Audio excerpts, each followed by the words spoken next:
സംസ്ഥാനത്ത് ചെറിയ പെരുന്നാൾ വിപുലമായി ആഘോഷിച്ച വിശ്വാസികൾ.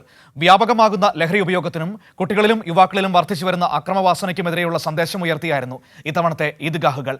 ലഹരിയുടെ ചതിക്കുഴിയിൽ നിന്ന് കുട്ടികളെ സംരക്ഷിച്ച് ചേർത്ത് പിടിക്കണമെന്ന് മതപണ്ഡിതൻ എം അഹമ്മദ് കുട്ടി മദനിയും ലഹരി വിരുദ്ധ പ്രചരണങ്ങളിൽ വിശ്വാസ സമൂഹം അണിചേരണമെന്ന് പാളയം ഇമാമും സന്ദേശത്തിൽ പറഞ്ഞു.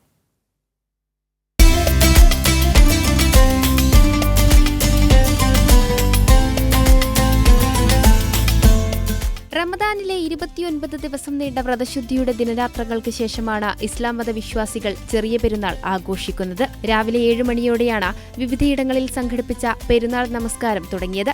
ലഹരി വിരുദ്ധ പ്രചാരണങ്ങളിൽ വിശ്വാസ സമൂഹം അണിചേരണമെന്ന് പാളയം ഇമാം VP സുഹൈബ് മൗലവി സന്ദേശം നൽകി. ബഹുമാന്യരായ സഹോദരങ്ങളെ, സഹോദരിമാരെ, സമൂഹത്തിന്റെ സമാധാനത്തിന് വിഘാതം തട്ടിക്കുന്ന രീതിയിൽ ലഹരിയും അക്രമവുമെല്ലാം വ്യാപിച്ചുകൊണ്ടിരിക്കുന്ന ഒരു സാഹചര്യത്തിലൂടെയാണ് നാം നീങ്ങിക്കൊണ്ടിരിക്കുന്നത്.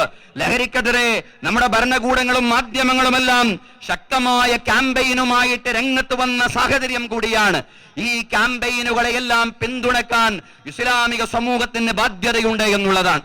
ദൈവമാർഗത്തിൽ വഖഫ് ചെയ്യാൻ ഏത് മുസ്ലിമിനും അവകാശമുണ്ടെന്നിരിക്കെ ബില്ലനുസരിച്ചുകൊണ്ട് പുതുതായി ഇസ്ലാം സ്വീകരിച്ചവർക്ക് 5 വർഷം കഴിഞ്ഞ് മാത്രമേ വഖഫ് ചെയ്യാൻ കഴിയൂ എന്നുള്ളതാണ്. വളരെ വിശദമായ ഭേദഗതിയാണ് വന്നിട്ടുള്ളത്. വെഞ്ഞാറമൂട് കൂട്ടക്കൊലപാതകവും കോഴിക്കോട്ടെ വിദ്യാർത്ഥിയുടെ കൊലപാതകവും പ്രഭാഷണത്തിൽ പരാമർശിച്ചു. വഖഫ് ഭേദഗതി ബില്ലിനെതിരെ വിയോജിപ്പ് രേഖപ്പെടുത്തണമെന്നും അദ്ദേഹം പറഞ്ഞു. തൃശൂർ ഈദ്ഗാഹ് കമ്മിറ്റിയുടെ നേതൃത്വത്തിൽ CMS സ്കൂൾ ഗ്രൗണ്ടിൽ സംഘടിപ്പിച്ച ഈദ്ഗാഹിൽ ജനപ്രതിനിധികളും വിവിധ സമുദായ നേതാക്കളും പങ്കെടുത്തു. ശേഷം പരസ്പരം ആശ്ലേഷിച്ചും സന്ദേശങ്ങൾ കൈമാറിയും ഓരോരുത്തരും വീടുകളിലേക്ക് മടങ്ങി.